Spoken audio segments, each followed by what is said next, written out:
Il se dresse face à l'océan. Dans la croyance polynésienne, ces totems appelés des tikis sont considérés comme des dieux protecteurs. Directeur de cinéma au chômage technique, François l'a construit à partir d'un bois flotté, échoué sur le sable. Arrivé, il faisait presque 10 mètres, donc je l'ai coupé aux agues, et puis on voulait vraiment un peu l'esprit du Maori qui est protecteur face à la mer, qui regarde les éléments se déchaîner.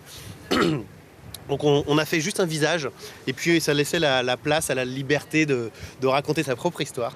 Moana, c'est son nom, a pris place au sommet d'une dune, sur un site sauvage et prisé des surfeurs. C'est Nouba, un cheval de trait vendéen, qui l'a tiré sur la plage, sur plus d'1 kilomètre. C'est un cheval extraordinaire, il a un cœur du tonnerre, donc il a tiré très fort tout le long. C'est compliqué dans le sens où il a fallu qu'il tire dans un sable très mou et fuyant, voilà, tout simplement. Il y avait foule pour accompagner l'attelage, mais pendant une semaine, le sculpteur a passé de longues heures, seul, avec quelques outils rudimentaires. Un dieu complètement, et là c'était le but, c'était ça, c'était de faire rentrer le mana. Ce qu'on appelle le mana, c'est quand l'esprit rentre dans la sculpture. Et je l'ai sculpté, ce qui est assez rigolo, c'est que je l'ai sculpté au moment où les vagues sont arrivées. Il y avait des vagues monumentales cette semaine. Un ciel bleu incroyable, des couchers de soleil. Moi je sculptais façon un tahitien et les vagues étaient vraiment puissantes. Vraiment puissantes.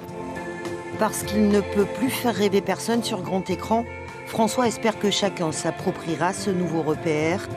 Un voyage au loin, en ces temps incertains qui nous empêchent de décoller.